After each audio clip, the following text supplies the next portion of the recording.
Kebakaran adalah bencana yang bisa terjadi kapan saja, di mana saja, termasuk di lingkungan kampus. Saat kejadian, kepanikan bisa memperburuk keadaan.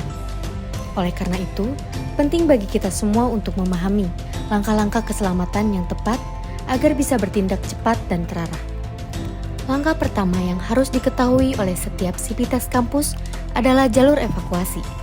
Jalur ini adalah rute tercepat dan teraman untuk keluar dari gedung saat terjadi kebakaran. Jalur evakuasi ditandai dengan rambu hijau, bergambar orang berlari, dan panah arah. Pastikan Anda selalu memperhatikan posisi pintu darurat dan tidak menghalangi jalur ini dengan barang-barang. Setelah keluar dari gedung, titik kumpul adalah lokasi aman di luar gedung, tempat semua orang berkumpul untuk memastikan tidak ada yang tertinggal. Titik kumpul biasanya berada di area terbuka, jauh dari sumber api dan kendaraan.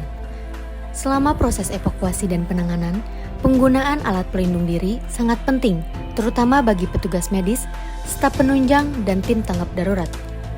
APD seperti masker, sarung tangan, pelindung mata, dan sepatu keselamatan akan melindungi mereka dari asap beracun, panas, atau serpihan berbahaya.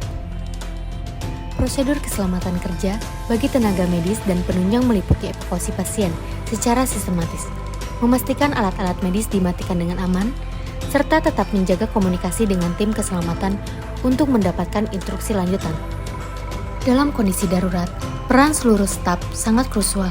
Yang pertama, petugas keamanan harus mengamankan jalur evakuasi dan titik kumpul. Yang kedua, tenaga medis fokus pada penyelamatan pasien dan penanganan korban. Sementara itu, tim fasilitas bertugas memastikan sumber listrik dan gas untuk mencegah ledakan. Dalam video ini, kita akan menyaksikan simulasi penanganan kebakaran. Mari kita simak bersama.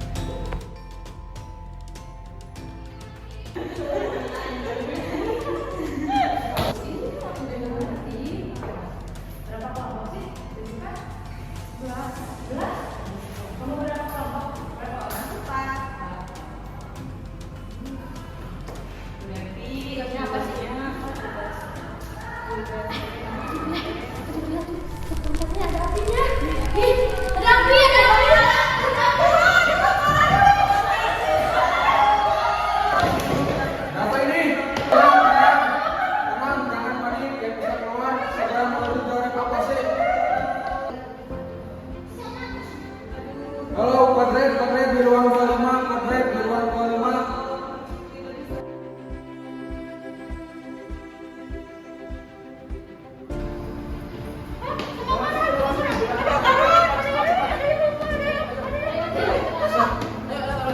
Lewat sini.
Semua sudah aman, dengarkan baik-baik.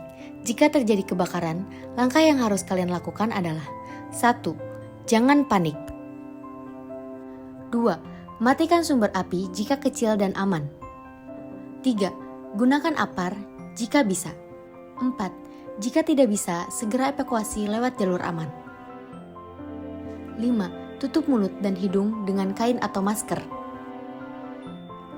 6. Jangan gunakan lift. 7. Pergi ke titik kumpul dan laporkan kehadiran. Kenali posisi apar dan jalur evakuasi di setiap gedung kampus. Kita semua punya tanggung jawab menjaga keselamatan bukan hanya petugas. Kalau kamu pingsan, sesak napas, atau terbakar ringan, segera cari petugas medis.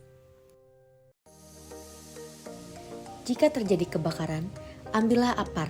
Alat ini dinamakan APAR, alat pemadam api ringan. Sebelum digunakan, semua APAR masih tersegel dan terkunci. Prosedur penggunaan sebagai berikut. Pertama, buka safety pin dengan cara ditarik. Kedua, lepaskan nozzle atau selang. Selanjutnya, tekan handle dan dicoba 1 kali. Lalu, arahkan dan semprotkan ke sumber api dengan cara minimal 2 meter. Tanggap darurat bukan tentang kepanikan. Tanggap darurat adalah tentang kesiapan, pelatihan, dan kedisiplinan. Ketika kita tahu apa yang harus dilakukan, kita tidak hanya menyelamatkan diri sendiri, tapi juga orang lain di sekitar kita. Ingatlah selalu, kenali jalur evakuasi, gunakan APAR jika memungkinkan, dan tetap tenang dalam situasi darurat. Bersama kita, ciptakan lingkungan kampus yang aman dan siap bencana.